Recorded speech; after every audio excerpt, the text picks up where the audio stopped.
Welcome, everybody, to Integrate Yourself. We're your hosts, Allison Pillow and Maya Gottlieb. You can find me at pureenergypdx.com, and you can find Maya at mayagottlieb.com. Today, we are here with Rafe Kelly, and he is an amazing person. I've known him for almost a year now. We met first at the Ancestral Health Symposium, and we had some really, really great conversations, and he's an extremely intelligent and very interesting person, so I know you guys are in for a treat today. So just a little bit of background on Rafe. He has an extensive background in natural human movement, moving through nature, and it also includes a heavy background in gymnastics, parkour, and martial arts. But being in these practices and these sports led him to realize that there's a deeper there can be a deeper meaning in your movement and how you see it and how you respond to it. And especially being in nature is the ultimate way to really connect with yourself within your movement. And so he's also the owner of Evolve, Move, and Play. Basically that's what he teaches all his students, is how to move through nature. There's a lot more to it, but which is what we'll get into today. So we want to welcome you, Rafe, to our show. Thank you for coming on. Yeah, thank you very much for having me. Yeah. So Rafe, I loved, there was a part in that I was reading your bio actually about gymnastics, and I can relate because I was a gymnast, and you were saying, you know, because I think this is why I've had such a hard time going back to gymnastics, like through coaching or anything surrounding that sport, is because you just discovered that it only goes so far. And then it looks like when you discovered parkour, you got a little deeper, and then a little deeper even when you went past that. So that sounds like parkour maybe was the inspiration for you to get into what you're doing now. And maybe we can start there in your background and what led you to where you are today. Yeah, I've been talking to a lot of people about my background recently, so I think the story works best if we go back like a step further. So I grew up on my family homesteaded a 500-acre plot of land in the Skagit Valley in 1920, and that became the shake mill for the local town there, Cedar Woolley, and then the last piece of it was 12 acres. My dad got. And we grew up on that. And so he turned it from pasture land into like a big hippie commune, basically. He built a bunch of houses and had other hippies rent them. And so we lived in this very alternative little community there. And I had lots of access to play and running around, and I had an older brother, and I had a cousin who lived across the road who was 4 months older than me, and then other little kids who grew up in that little neighborhood. And so we had lots of free play and a very unstructured childhood. But then when I reached school age, and I went to school, I had ADD and dyslexia. And so I really struggled with school. And my dad had the same issues with school and was really traumatized by school.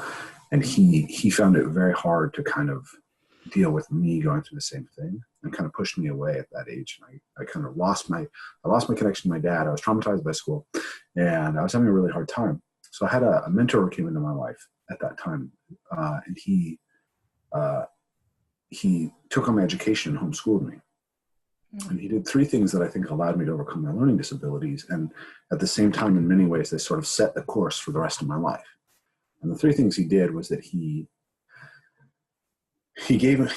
cut my school time down to 2 hours. So instead of 8 hours sitting at a desk, I was doing it for 2 hours. And then the rest of the time I had free time to spend a lot of time alone in the woods, climbing and running and jumping and building forts. And then he roughhoused with me as much as I wanted, which was a lot. That's a big thing. Yeah. He wrestled with me and picked me up and swung me around and threw me around in the air. And that was incredibly healing for me. And the last thing he did was he read The Lord of the Rings to me. And I was so inspired by that heroic journey that's described there, that it made it worthwhile for me to invest in learning to read. And he gave me the space to learn to read my way, right? Because dyslexic people can't really track letter to letter well, the way that someone with a normal kind of way of viewing things does. There's a visual problem. So when you try to teach a traditional way of learning to a dyslexic person, it doesn't work. But given kind of openness to be like, here is this thing, here's a page with words on it. And if that thing has something of immense value that you want, you can learn to do it yourself. And so I did, and I taught myself to read. And so by the end of that year, I went from testing as functionally illiterate to reading the Iliad and the Odyssey and beginning to read, I think, the Lives of the 12 Caesars by the time I was going into 5th grade. And so I developed at that time a deep love of nature and connection to nature. I mean, that was something that was throughout my life, but it was solidified by having that homeschooling experience, and then this connection to physicality. And then, of course, there was this aspect of epic literature, which would go on to shape my life in interesting ways. And then at the same time, I'd already started martial arts when I was 6 years old, and so that was something that was really important to me. So I went on and I started gymnastics when I was 15 years old. I saw the Olympics, the 1996 Olympics, and it was like this epic, heroic thing, and I wanted to do it. So I did that, and I saw the UFC and started training Brazilian Jiu-Jitsu and Muay Thai at that time. And I was mentoring younger kids, and I found that they had the same need for physicality that I had had. And so I wanted to give that to kids. And so I became first I was a babysitter, and then I became a mentor for kids. And then I got a chance to start teaching gymnastics. And I wasn't supposed to do it, but I found that the kids in my gymnastics classes had the same desire to engage with this rough and tumble play with me. Right. So what I know now, looking back, is that there's research that shows that people who have ADHD, one of the best interventions that you can give is access to physical play, unstructured play. You can almost think of ADHD as more like high movement need. And when you put someone with a high movement need in a very low movement situation, then they have attentional problems. So, and then also rough and tumble play seems to be really valuable for antisocial. And I was not antisocial, but I had a lot of potential for aggression. Right? I really enjoyed fighting and could be very confrontational. And it turns out that rough and tumble play is the best place that people who have those tendencies can go to develop a deep sense of empathy and ability to negotiate and understand the pressure that they can be putting on somebody else's body. So there's this huge, I don't think my mentor knew what he was doing, but there's this huge value that he gave me through doing those things with me. And so then the interesting way this all ties in as far as the Lord of the Rings aspect of it is that from the Lord of the Rings, I moved to reading mythology, which led me to an interest in history, which led me to an interest in anthropology. By the time I was 13 and 14 years old, I'd actually read every anthropology book in the local library. Wow. And my mentor found another mentor for me who was in local government, an anthropologist, and had a library of ethnographic literature. And so before I turned 16, I had read every ethnography in this guy's library. And so I went into my first introductory anthropology course at community college at 16. I would have been a sophomore in high school, having read like 30 ethnographies. And so there was this there's this interest in cross-cultural understanding and in how human beings had lived in the past, and then more broadly evolutionary science, combined with the interest in movement and this background in play, kind of gave me, I think, a unique perspective that would continue to kind of pay dividends throughout my life. So I was teaching gymnastics, and I really loved the experience of unlocking new skills in gymnastics, and I loved teaching gymnastics. And I was burning out on academia, even though I had kind of aimed at being a professional anthropologist, but I just, sitting in a chair was not so happy a place for me, and there was lots of weird politics in the discipline of anthropology. And so I was sort of leaning towards teaching gymnastics as my career, and that was the point at which I discovered parkour. And so for me, when I discovered parkour, it's as if someone had taken the lid off of gymnastics and revealed its primal underpinnings. Yeah, that's cool. I could go back right away and say, okay, these guys are jumping over logs, they're jumping over walls, and they're jumping across gaps. It's like, that's what I was doing in the woods as a kid. I was jumping over streams and running from rock to rock and climbing things. And then I could read, and I could go back and consult my memory and think, oh, in this ethnographic story, kids played like this.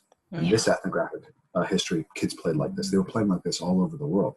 And even if you look at the primatology, you find that like macaques engage in repeated route building and moving over through spaces.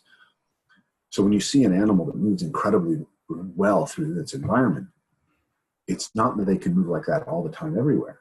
It's actually, one of the things is that they've mapped out their environments extremely well.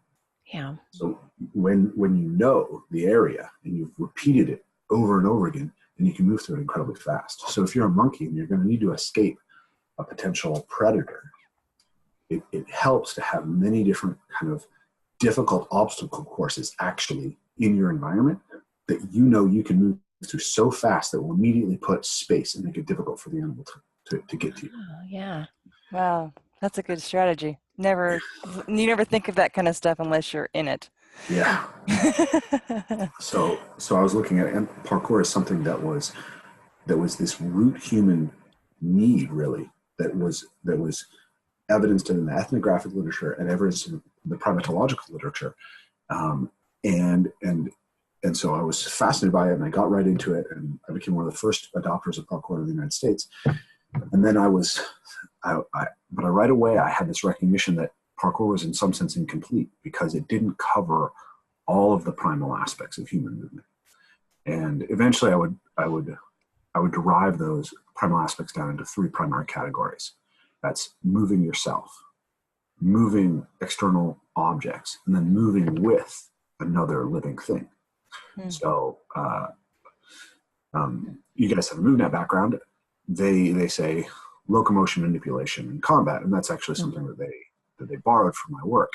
But I would actually now say it's locomotion, manipulation, and interaction. Those are the three primary categories of movement. And so I was interested in how did you take kind of the basic insights of parkour and expand it. And at the same time, I was interested in, we didn't evolve to move in the urban environment. Parkour is this sort of extraordinarily revolutionary idea that we can see the urban environment as available for interaction the way that the natural world is. It's as if for maybe the first time somebody truly understood that we could practice moving in the urban environment the way that the macaque moves in the trees.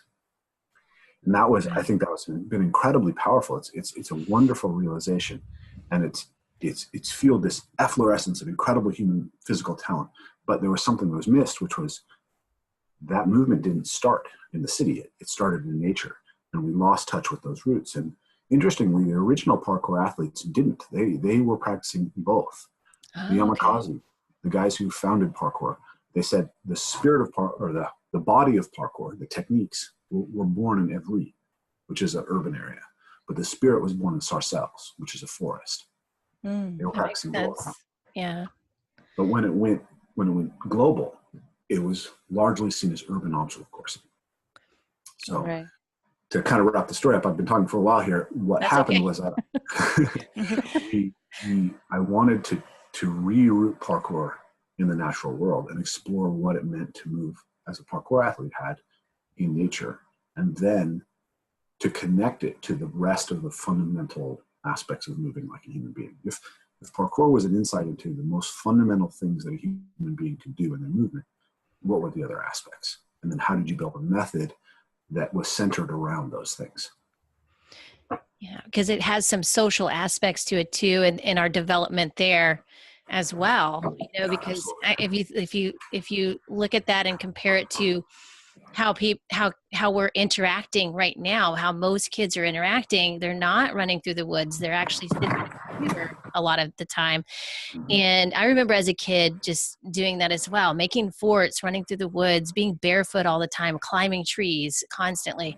And it was like the best thing in the world mainly because, that's really, if you have space to do that, you can do it. We had, a lot of space to do that. And I've seen kids who are in wide open spaces that they just move like you described, where they just move over and under things very quickly because they just know they've done it a million times and they just know. So, but then again, if you're in kind of like a sardine in a city or in a closer, more enclosed spaces, you're not going to have that space and that room to move as much. And so maybe that's why we're kind of at this point now where we're thinking of exercise instead of movement as a remedy for sitting so much and being in front of the computer. But you and I talked about how there's some flaws with that, because a lot of it's taught very segmented. And I think you use the word industrialized segmented movement, if that's right. Yeah. Yeah. It's factory movement, right? Yeah. So, so to do a little bit more history, we didn't have really a formal public education system until after the Industrial Revolution. So when we started having people used to primarily, almost all the workforce was agrarian for, most of European history, and, we're a European derived civilization. So most of that was what was going on. And then when we developed factories, well, we took fathers out of the home. That was one thing. So that was one way in which children were no longer getting the traditional education that they needed, because they were missing one parent. But two, the type of things that you needed to understand to be a good factory worker were not the things that had traditionally been part of the education system. So the public schooling system was actually initially developed to make effective factory workers. And I believe that prior to that, we also didn't really have a need for fitness. People who spend all day outside physically exercising don't need fitness. Right. But when people started having white collar jobs and sitting down as clerks all day, they needed exercise. And when people started working in factories, their bodies started breaking down, and they needed some sort of health routine. And these became the kind of the origins of this. So there was I would say a factory mindset that came into physical education very early on. And there's been periods of blowback against that, right? I think it's really interesting. Actually, I have a book right here. I'll show you guys this book. This book's called Reshaping Physical Education. This is a series of articles written by a woman, Margaret Stryker, in the 1930s. Oh, wow. 1910s and 1920s, I believe. It was published in, say, 1930. And she's basically talking about how to cultivate naturalness in movement. And she's talking about the problem of a machine-oriented approach to physical education, and how we need to get people back to organic movement and natural movement. So all the things that I'm talking about, in some sense, she's talking about in the 1930s. And Georges Hébert in France was talking about the same things. And you can even look at like some of the early strongmen, like Eugene Sandow and guys like that, and they were also advocating, in some sense, elements of this type of training. But after World War I, a lot of those schools were destroyed. Or World War II, sorry. Most of those schools were destroyed. World War I and II kind of took out a lot of physical education culture in Europe. And those insights were to some degree lost. And I think there was also more of a confidence that developed in machine civilization. Mm-hmm. Another great book that's really interesting is The Road to Wigan Pier by George Orwell. And he talks about this machine civilization. It's funny. It's so the same stuff that we're talking about now. But right. I would say that after the war, we had a great confidence in machine civilization. And we kind of thought that science would help us. A very reductionist and very industrial and factory sort of oriented science would help us solve everything. This was the era when we believed that we could replace mother's milk with formula and it would be healthier for children. And I think that kind of peaked in the 80s with bodybuilding culture and the Nautilus machines. It was the idea that you could treat each segment of the body as like an independent component of a machine, and that would be the best way to cultivate the body. And I think it's very, very clear now that just doesn't work. It doesn't work. It doesn't make people healthy. It doesn't work in the development of athletes, and it doesn't motivate most people. Right. This is one of the biggest problems that we have is people. Essentially, we educate people not to move. Right. If you have people playing, being free on a factory floor, it's like it's not a good thing. They can mess things up. And so we've had an education system that's been oriented towards getting people to kind of like line up and be straight and do things in order. Right. The last 150 years. And so we've been actually proactively trying to kill the drive to move. We're trying to stop people from engaging in play. Peter Gray's work is really great in understanding this. If you guys haven't read that, he has a book called Free to Learn. And so what we do is we take children when they're young and we make them sit in chairs and we punish them when they engage in play. We punish them when they act like normal human beings. And then we put restrictions on them all the time.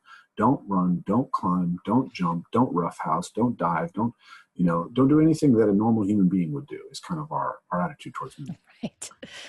So now we do that for years and years and years. And then at the same time, we've also gone away from physical education at all for children, and we've replaced it with competitive sports. And this is a really, I like the team sports, and I think they're very beautiful as far as expressions of movement, but the way that we professionalize children's sports is very, very damaging to physical culture. Yeah. You have to understand a little bit about play theory to understand this, but basically, probably the root form of play is rough and tumble play. Probably the oldest form of play is two animals kind of getting together and wrestling. And what it looks like, Jaak Panksepp, who did a lot of the work, research on this, he found that if you take two little juvenile rats and give them access to an area where they can play with each other, they can see each other. They'll work really hard to get access to play. They're highly motivated. So play is very important. It's not something that is just frivolous. We know that macaques, I believe, will play even when they're at a calorie deficit where they're going to slow down their growth physically. They'll still take time to engage in play even though that's costing them calories. Because it's so important for social and cognitive development. So play is not something frivolous. It's something that's so important that animals are willing to slow down their growth in order to engage in it. So the rats will want to play with each other, and they'll work really hard to play with each other. And if you make one of the rats 10% bigger, it'll always win the first wrestling match, and it'll pin the smaller rat. This is the funny thing. Rats pin each other's shoulders down just like humans do. I didn't know that. Oh my God. Animals all across the world, but this type of wrestling is very common. So the rat pins the other rat, and now you put them together repeatedly. And here's the interesting thing. If the big rat doesn't allow the little rat to win at least 30% of the time, the little rat won't invite the big rat to play anymore. Its motivation to play disappears. Wow. Wow. That's amazing. So now imagine what happens when you take children who are 6 years old and you professionalize their sports and make it all about winning. Yes. Yes. So if you have a group of free playing, unstructured kids, they self-handicap so that all of the kids in the group will be successful enough to want to continue playing because everyone is motivated to allow the game to continue. When adults impose rules on children in play, what happens is there's always going to be some group of those kids who aren't successful enough to be positively rewarded by the play and are actually getting negatively conditioned against engaging in physical activity. And then now let's take the kids who are best and let's put them in select soccer. And now we're gonna condition whatever the bottom group of that is. So developmentally, every stage we're essentially crushing some group of people's motivation to play. And even very talented athletes who aren't at the very top of the genetic hierarchy get crushed by this. I know lots of guys who were good baseball players in elementary school, in middle school, and then at like sophomore season, they just weren't good enough and they burned out. Well, I want to go back to when you were speaking about children, ADHD, and how really constraining kids' movement can make that issue worse. Because I had an issue like that in school too, and it was really hard for me to sit still, and I really just needed to move all the time, and it was like torture for me to sit in a chair.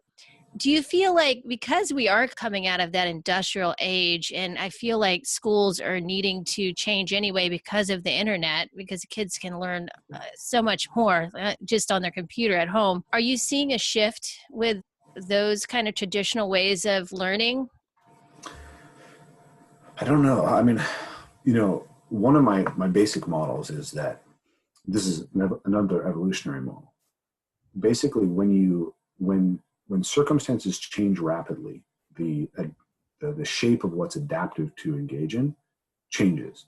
So now we need to figure out a new set of solutions. But the faster things change, the harder it is to figure out what the solutions are. the more likely you are to adopt solutions that are non-optimal. So the example I like to give is sickle cell anemia, right? Sickle cell anemia is a disease where, in the heterozygous condition, if you have one copy of the gene that gives you sickle cell anemia, you have a strong resistance to malaria. If you have two copies of it, you die very young. So something like, 10 to 15% of the population gets this disease that kills them. But it's worth it because malaria kills so many people that having lots more heterozygotes in the population is worth that. So that's the example of what we would consider a costly adaptation. When there's a high selective pressure, when the environment changes rapidly and there's high selective pressure, then you're going to get that kind of shift. And then the other thing that happens with the mechanism of evolution is that genes aren't perfectly segregated in each process of division. So what that means is that if a gene is under selection, it will actually pull genes that are near it. So imagine for a second that only men who play in the NBA get to have children. So the next generation is going to be taller, much taller, right? But there's all sorts of other characteristics that are associated with those genes for height that we don't understand what they might do. It's the pleiotropic effect of genes. So I think the same thing is true with mimetic cultural evolution. If there's a sudden massive change in what's adaptive, then you're going to end up having to adopt a solution that may have a lot of impacts that you don't necessarily know. And also, the same thing happens when you blow something up, right? So if all of a sudden, having blue eyes is super non-adaptive, and it's like, okay, we're getting rid of everyone with blue eyes. There's all sorts of things that might be associated with blue eyes that are going to get blown up too, because they're close to it in the genome. So anyways, that's kind of a roundabout way to get to your question. But the thing is that what we're experiencing is that technology is changing so rapidly that identifying what the optimal solutions is getting harder and harder. Right. And I think that most people are really confused. Like we're trying to figure out the problem of education, which is something that maybe is a problem where we created a solution 150 years ago that's still non-optimal. And we're trying to figure out some of those problems, but now we have this whole new set of problems. So we punished kids for moving in the past, right? That's what we grew up with. But the next generation is facing a much more difficult set of problems, which is not only are they punished for moving, but they have access to hyper-stimulating products that are available through screens. So it's not only that you're not allowed to engage in unstructured movement, or that movement may be somewhat punished by like poorly constructed gym classes. It's that it's competing now with video games. Right. So how do we? Yeah, and the nervous system, I can't even imagine what the nervous system goes through when you can't move and then you're sitting in a chair playing a video game and overstimulated that way. It almost reminds me of Clockwork Orange when they had his eyeballs pulled back. Yeah, I mean we're facing an environment that's changing at an exponential rate, which is an enormous problem for an adaptive organism, right? There's in Alice in Wonderland, the Red Queen says, this is a country where you have to run as fast as you can just to keep up. And that's sort of what evolution is like. But that's at normal levels of changing the adaptive landscape. But we've introduced a exponential increase in the change in the adaptive landscape through the technological revolution. And how our culture and our genome keep up with that is really, really difficult to say. Yeah. Rafe, you talked about three things, and I forget. You said one of them has changed, and one is locomotion, manipulation, and interaction. Interaction. Can you talk about those three things? Sure. So fundamentally, the challenges that your body experiences are, first, you need to control and move the body itself and in relationship to the environment. Second, you need to be able to control and move objects in the environment. And third, you need to be able to deal with objects in the environment that are self-moving, right?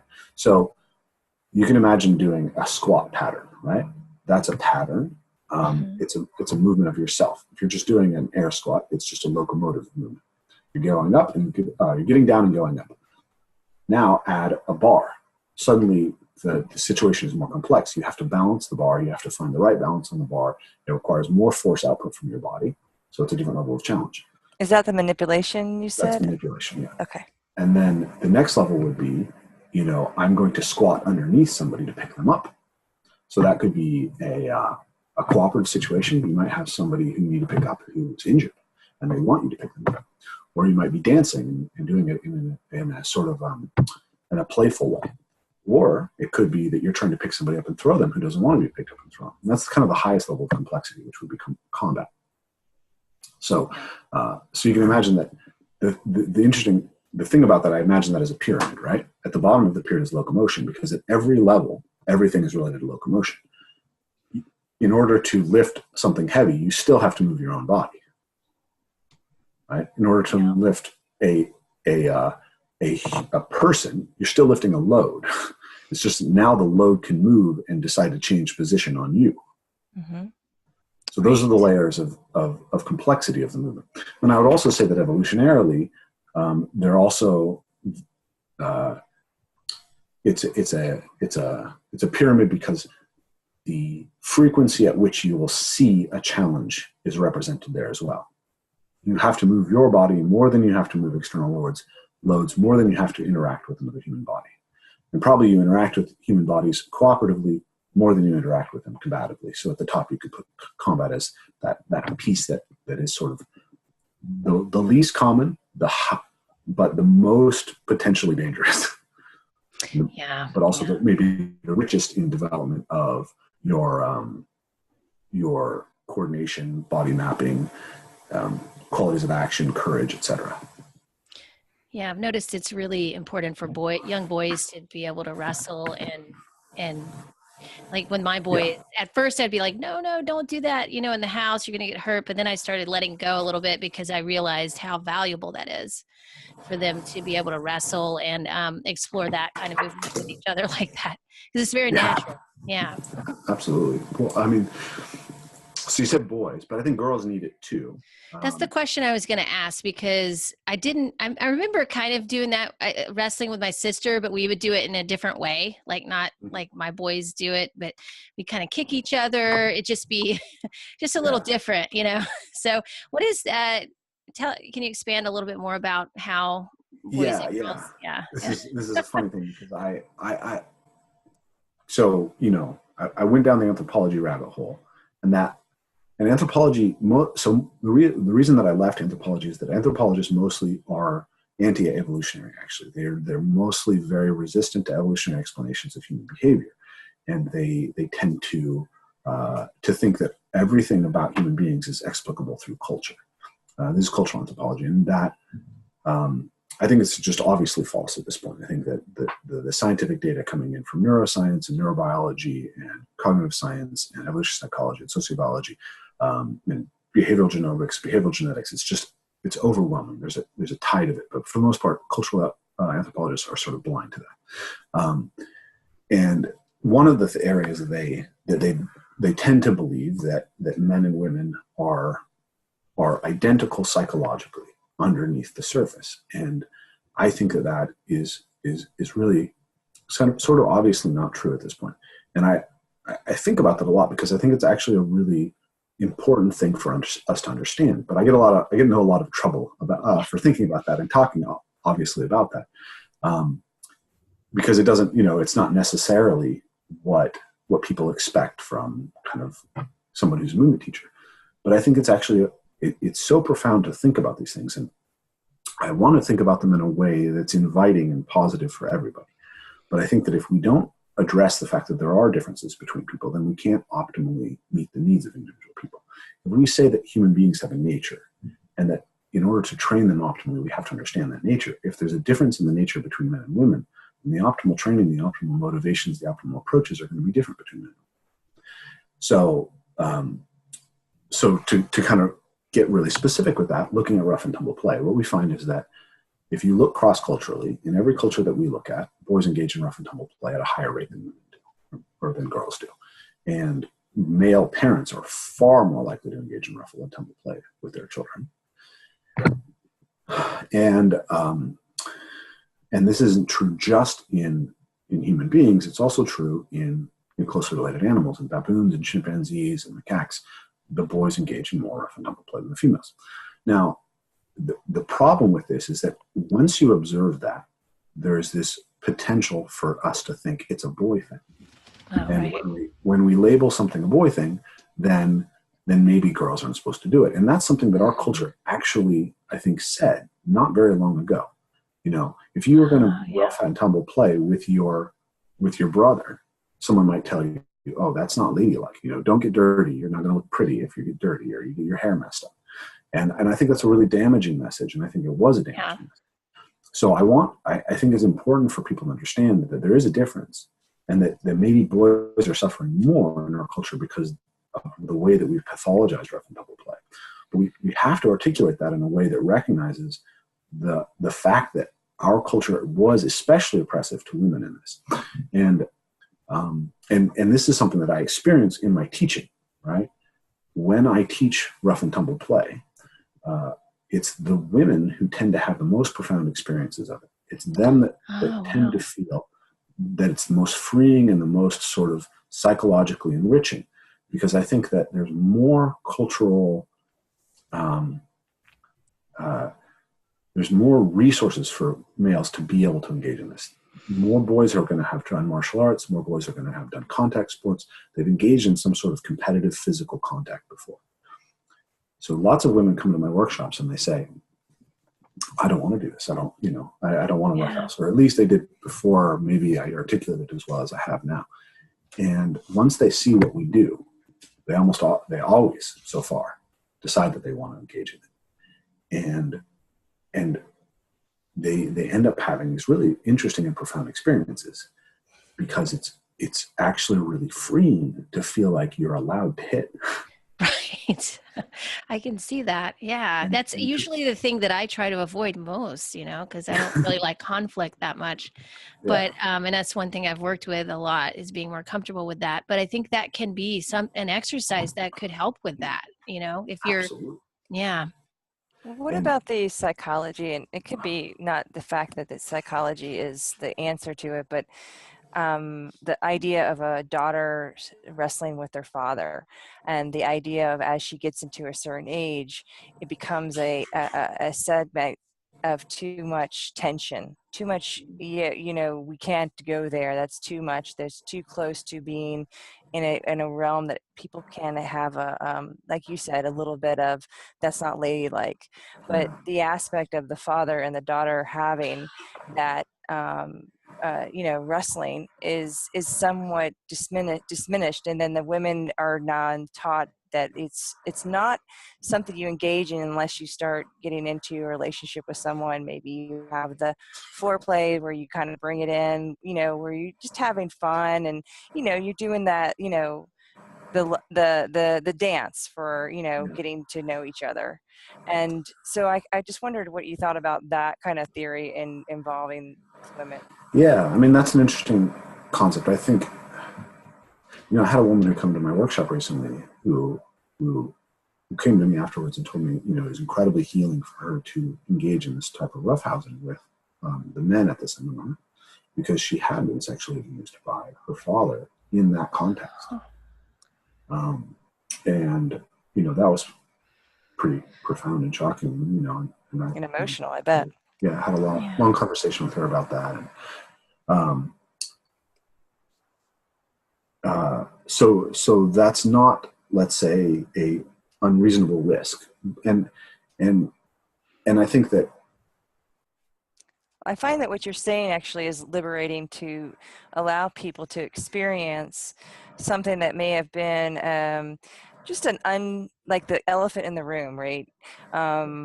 There might be a person, because in my world, when I grew up, my dad would wrestle with me for a little while, and then there was a time of maybe he was just exhausted, right? Because kids wear parents out quick, but as you get older and you start to miss that interaction, it's kind of a yearning, I think, for, as you say, women is able to wrestle and do things and kind of have that fun, as I guess as guys will do it. But it's like you said, deemed as acceptable for men to play versus women playing with men in a wrestling kind of situation, right? Yeah, I mean, and even now, I think there's a little connotation of two men doing it together now may be perceived as too sexual there too, because everything kind of gets into this, like, how old are you? You know, grow up, you know, kind of, whereas you're not allowed to play. Yeah. You're not allowed to play. So I have a promoted post right now for one of my videos about roughhousing. And it's you know, it performs extraordinarily well. It's like the most popular video that I've ever put out. People are really, really excited about that, and they share it a ton, and there's a lot of positive comments. But it also attracts a lot of negative comments. And one of the most common comments is, "Oh, this is gay," right? Right. Yeah. And if you have a guy with long hair, it's confusing. Yeah. So not anymore, though, right? So we have become so touch illiterate that we cannot perceive the difference between touch that is sexual in connotation and that is not. Right? Yes. Right. If you just never touch somebody and your only sort of experience of it or only thought about it is sex, and you see somebody, you know, two guys doing jiu-jitsu, and one of them's got the other in his guard, right? He's got his legs wrapped around his hip. It looks just like the missionary position. But when you're playing jiu-jitsu, the emotional resonance is not there at all, right? No. You know, so people are just not sophisticated enough in their experience with movement to do that, and this is a problem. Like, so. I think one of the big problems we have is essentially that people have lost the sophistication of how to play and how to recognize the energy with which they're playing and how to interpret. So just like so if you go back to the example of the two rats, right? The big rat needs to let the little rat win 30% of the time in order for the play to continue. So he has to develop a sophisticated model. So now there's an interaction, and then there's layers to the advantages of these types of interactions. And there's different ways that you can play, and you can play to cultivate different characteristics. One of the characteristics that's being developed in rough and tumble play is sexual competency.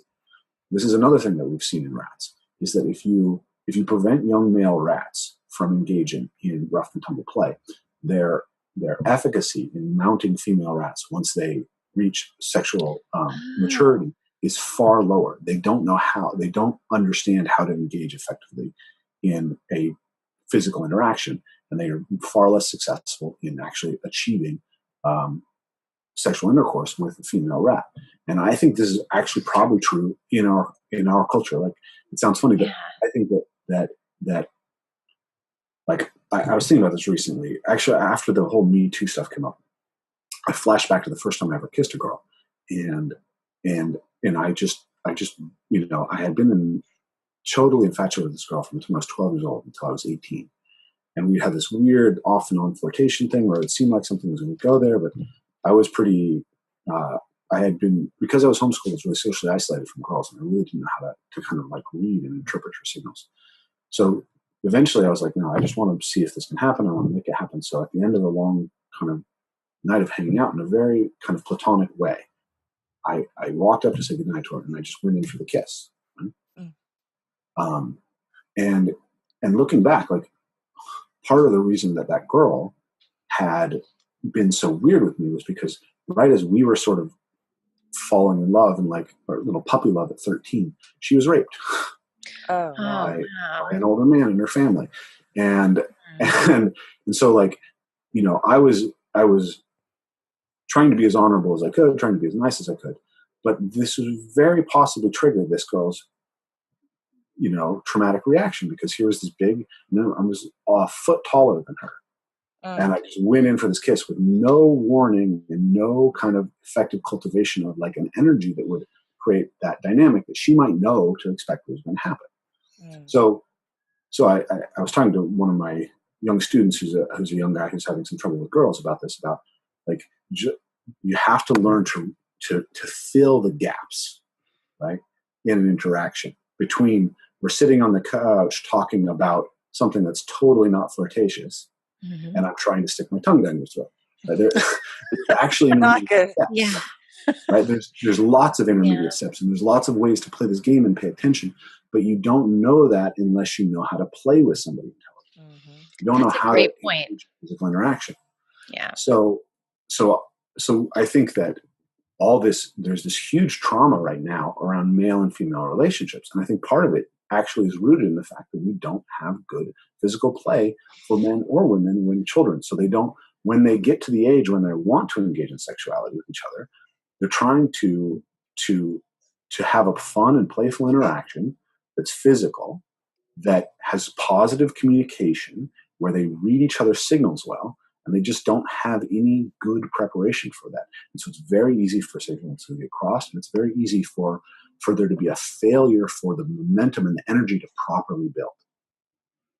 Yeah, which is really what you're doing is so important, because where do you have a safe place to do this? I mean, some of the women I know have done martial arts, and it's probably a real more for the fear of being raped, or the fear of having some kind of inadequate feeling around men, and so they want to learn how to protect themselves.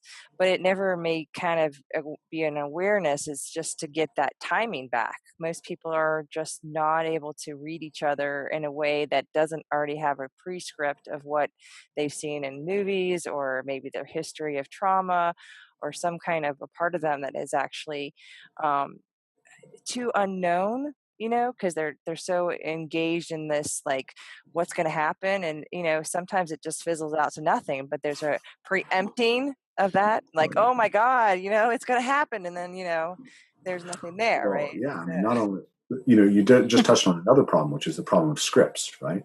So we talked earlier about the idea that as culture updates, you can kind of end up breaking systems and not recognizing the value that they had. Well, one of the things that's gotten broken is, or one of the things that we really have a problem with right now, is that there's no script, right? Yeah. So it used to be that if you asked a girl out on a date, well, you knew that you were asking her on a date. Now people don't know that they're being asked on dates. And you knew that if you were asking a girl on a date, you were essentially trying her out to see if she wanted to be your girlfriend, to see if she wanted to be your fiance, to see if you want to be married. Now when you ask a girl out on a date, you don't know if she's a girl. It's true. She It's may be very pansexual. confusing right She now. may be, Yeah. you don't know if you're friends, or if you're hooking up, or if you're dating. You don't know if you're dating, if it's a long-term relationship. You don't know if it's a long-term relationship, if you want to be married. You don't know if you want to be married, if you want to have kids. There's so many degrees of freedom right now. And degrees of freedom are good. Like there's a huge benefit to that for the people who didn't fit the scripts that existed before. Right. The problem is that because we're so unsophisticated, we don't know how to negotiate it. We've made people stupider and then given them a far more difficult problem to solve. Yeah, it's like going to a buffet table and not knowing what to eat, because you have so many allergies or something, right? So you're going around going, well, maybe I'll try this today. I don't know. Maybe I won't eat it all, right? It's just not worth it. Too confusing. I don't know what I'm doing. Yeah, that's hard. It's very true. Like, I have a 16-year-old boy, and he asked me these questions, and about, without giving too much of his personal information away, about timing and what should he do, and I'm like, honey, you got to feel it out. You got to do what feels right. That's all I can really tell him, and give him the best advice I can. But yes, it's very, very different than when we grew up, for sure. Yeah. My advice to young men, if they can't come work with me. Well, I was thinking about that workshop that you have. You should come and bring them. Yeah, I was thinking about that. Yeah. But any kind of dance class Mm-hmm. is a really good place for young men and young women to develop an understanding, because essentially you can play with sexual energy in an environment that's totally safe. Right? That's a great idea. Yeah. Like, contact improv is cool because you ideally, contact improv should be no sexual energy, or that's the general ethic of it, and that's the way that I teach it. But it works really well as a sexual interaction or romantic interaction, as a way to understand it. One of the basic games that we play, actually the first game that we play when we introduce Rough and Tumble play, is a game that we call Yes and. So you put yourself wrist to wrist with somebody, And then what you do is, as they push into you, what you have to do is not resist whatever direction they offer, but add something of your own. Mm-hmm. So what this does is, it's like a good conversation. You don't immediately disagree with somebody. You don't push back on everything you have to say. You try to find the thing that you resonate with, and then use that as grounds to introduce your own ideas. But when you do it in that movement sense, what you're learning is to be very good at being sensitive to somebody else's movement and intention, and to connect with them. So that's really building a rapport. So now you start being able to communicate and understand somebody's movement. So there's many different energies that you can play with when you do that. One of them is flirtatious, right? One of the things that's very flirtatious is sort of push-pull energies, or like yes, mate, or maybe, Mm-hmm. right? Like giving a little push back, or something unexpected, a little trick, is very flirtatious. And that teaches sort of dynamics that work in flirtation. And if you're in the right context with somebody, then you could allow that energy to be present in your interaction. Lots of people have come to my workshops and said, "Man, this was great for my romantic relationship." So if you're in that context with somebody, then yeah, you can play with that energy very openly, and that's been good in my own relationship as well. I don't know nearly as much about partner dancing. I haven't gone deep into it, but things like salsa and tango, etc., are really, at least from my perspective, they're very clearly about exploring kind of specific elements of sexual tension. Mm. And so if a young man is needing to develop sensitivity in the way that he works with a young woman, which really all of them do, and vice versa, right? then this is a really great. I mean, there's a reason that dance is traditional to courtship in every culture in the world, except for some reason white Americans are the only people who. Yeah, that is a question to ask, right? Why didn't we pick up on that? I That's don't know. probably the religions, Yeah. Christianity, and yeah. I think Puritans were anti. Yeah. Oh, right. But it's very strange. Like Yeah. I definitely grew up with It a is really strange. strong feeling that like dancing was effeminate. And yeah, I grew up with that too, and I'm a dancer, but I think we just talked to someone who talked about, gyration of the pelvis is automatically an understanding in our culture as an imitation of something instead of a beauty of that dance. So it's more acceptable to do it in a room of women instead of a male, where in the Middle Eastern, belly dancers and, women that are culturally used for that kind of dance, it was really more accepted. I think it's changing now, but it used to be something that was, driven to open the woman up for, her cultural growth, right? So her fertility, her stepping into her womanhood, and we don't have those tribal, rituals anymore. A lot of things have kind of gone to the wayside in terms of our growing, into our certain stages of our lives. Yeah, we've lost a lot of cultural technology. I mean, fundamentally, when I outlined that problem of the updating of culture, that's actually what I think evolvement of play is about. I think evolvement of play is, I think that we need to be able to extract out principles that are stable over long periods of evolutionary history in order to do it. We need to be better at abstracting out the principles. And so what I'm looking at is the problem of physical culture. And I'm trying to look at the longest span of human history and the widest spectrum of movement, and extract out the most important principles that we can pass on as part of physical culture, so that we have something that's less like you might have a cultural technology around movement that's very layered with something that's very specific and of the moment in the specific culture, and that's easily lost when those things are no longer relevant. You have to extract it out and make it more relevant. So I think that's the big problem that we face right now. So, Rafe, I wanted to ask a question about people who come to your workshops and they are, they are challenged in feeling okay in their body just because they're getting older. So, like a certain age, somebody's going to go, I'm not going to be able to do that, right? They're going to have that mental feeling of like, I want to do that, but I'm too old now. What do you do to help them understand that you can start to rebuild that in you, and it doesn't have an age defined time in yourself? What I tend to tell people is, like age is real. It's not like you're not going to be 25 when you're 65. But most people are suffering more from being sedentary and from a long-term history of sedentism than they are from the direct effects of aging. And if you look at hunter-forager cultures, the loss of strength and mobility and function over the lifespan is far less until very late in the lifespan. So I just saw some papers that challenge this, but my understanding until recently was that hunter-foragers peak in efficiency in their 40s, right, in hunting efficiency. And they don't seem to lose muscle mass nearly the same rate that we do as they age. So when I look at somebody who's 65, I don't think I'm going to turn this person into the best athlete that I could turn a 15-year-old into. But I still think I can turn this athlete into somebody who is vastly beyond what they can currently imagine, and that will be immensely meaningful to them. And Georges Hébert is one of the big influences, said something I really like. He said, the most important measurement of attainment is not how high you reach, but it's the difference between where you start and where you end up. Well said. Yeah. Well said. Yeah. So whether somebody comes in and is, going to be the next superstar in movement, or somebody comes in and they're struggling with a physical disability or age or whatever it is, I believe that movement can make their life profoundly more comfortable, happier, and more meaningful. And I'm very excited to share that with people of all ages. I've had people as old as 73 at my workshops. Yeah, I saw that. That's amazing. Yeah.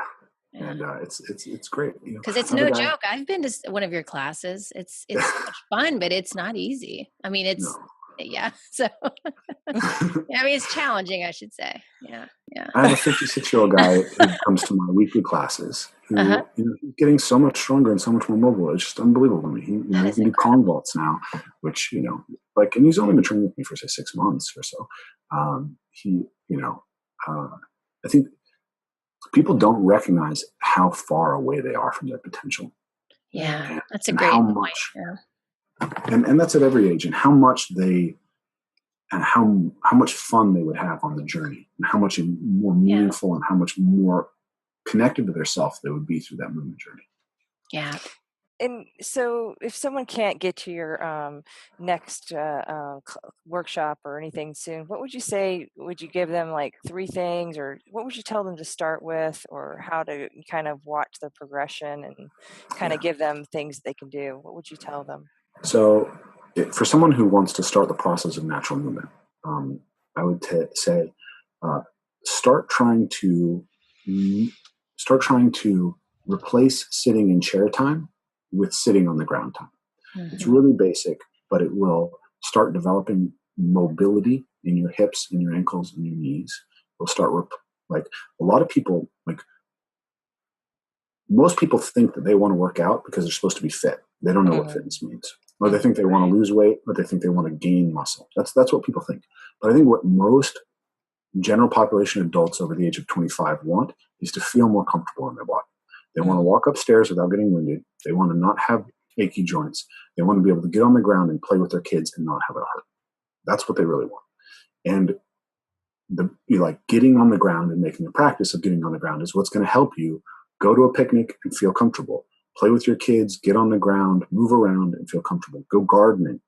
All that stuff is valuable to you. And the more time you spend in a chair atrophying, the more difficult it is going to be for you to access it. And as you age, the inability to get up off the ground is one of the things that's most dangerous for people as they age, and the lack of physical function when they're close to the ground. So people break their hips all the time because their hips have basically just become too atrophied, and they don't know how to fall well. They don't know how to move when they're close to the ground. So sit on the ground more and avoid chairs. Maybe try to aim for 30 minutes of being on the ground rather than a chair a day. Walk. The biggest missing movement nutrient is actually walking. People would have walked a lot, right? 10 miles a day. And walking is important because it pumps lymph through your entire body, which is one of the fundamentals of your immune system. So people are getting sick, and people are getting cancer, and people are getting all these things. And I don't know there's a direct connection, but I think it's very likely that one of the things that's causing people to have so many health problems is they're just not walking. It's a movement nutrient. So try to walk 2 miles a day. Go outside somewhere beautiful in nature and just explore. And, play with, just engage in some sort of physical play, whether it's with a dog or a cat or a child or your partner. Like, do something playful, physical with somebody. Play tag, right? Play elbow tag. That's a great idea. Yeah. Just in your living room. See Especially who can if you touch have the other young person. kids, that's just so, Yeah. you can do that so easily. They love that kind of stuff. Yeah. Now, that's a really good foundation and start. And then as you step into movement practice, as you kind of start into movement practice, there's a few really widely available and valuable entry points. The parkour community is great in a lot of places. It's more available and easier often if you're young and a little bit physically fit. There are great teachers and communities in many places who can facilitate older adults, and there's some really beautiful teachers who are focused on that. Here in Seattle, there's the Parkour Dance Company, which does work called what is the name of it? They have a beautiful thing about with older adults, but you can look that up. Parkour Dance Company in the UK. People see the jumping between buildings and they're intimidated, but that's not what people do in the majority of their practices. And yes, you could run into a community that's all young men who are like doing hyper aggressive stuff, but there's a lot more resources out there for people than they realize. A very approachable start for a lot of people is a contemporary or modern dance class. Right. It's great movement nutrition. It's very cheap. Dancers, there's so many people who are just passionate about dance that they just undercut each other, and the market is just very, very low for the cost. And there's so much value. Those communities have been so devoted to movement for so long. Mm-hmm. It's very easy to get access to. And it's much more diverse in movement than something like a fitness class or a yoga class. Really, I think modern dance is brilliant for this stuff. And then I love the contact improv community for the engagement with physicality and touch. If people are ready to take on a martial art, I think Brazilian Jiu-Jitsu is the most widely available grappling art. It's very, very, very approachable for most people. It can be a little too intimidating for a lot of people, but compared to wrestling, it's much more approachable. Compared to Sambo, it's more approachable. And again, like parkour, it's a community where you can find some really amazing coaches. Another thing that I point people to when they're looking at movement is it's better to look for the bigger communities a lot of the time, because what you want is the quality of the teacher and not the specific school that you're looking for. So you might find some really cool martial art that, sounds awesome to you, and there's 4 schools in the world, but it's not very useful. But if you can find a martial art where there's 6 different schools in your neighborhood that you can try out, then there's a good chance that one of those teachers is going to be able to work with you in a way that's useful to you. And Brazilian Jiu-Jitsu is probably the best entry point for most people in that way. Oh, that's great. Thank you. Well, yeah, thank you. And tell us what you offer, Rafe. Tell our audience as well, and how they can get in touch with you and find all your classes and your retreat. Awesome. Yeah. So my website's evolvemoveplay.com. And you can find my upcoming workshops there. You can request to host an event there. We also offer online training, and you can contact us through our website for online training. If you're located in Seattle, we have local classes. Also in London with Ben Metter. He's also teaching Evolve Move Play classes in London. So if you're in either of those 2 areas, you can find us very easily for local classes. And then, we have workshops coming up here in Seattle, London, Cape Town, South Africa, Philadelphia, and San Francisco in the next little bit. And we'll be scheduling out 2019 soon, and that's going to include Australia and Europe and lots of places in the States, possibly Canada, possibly somewhere else. So if you're really interested, let me know. And then the biggest thing that we like to do is these week-long intensives. So we've got 2 coming up. We've got one here in the States and then one in Europe in Spain, October 1st through the 7th.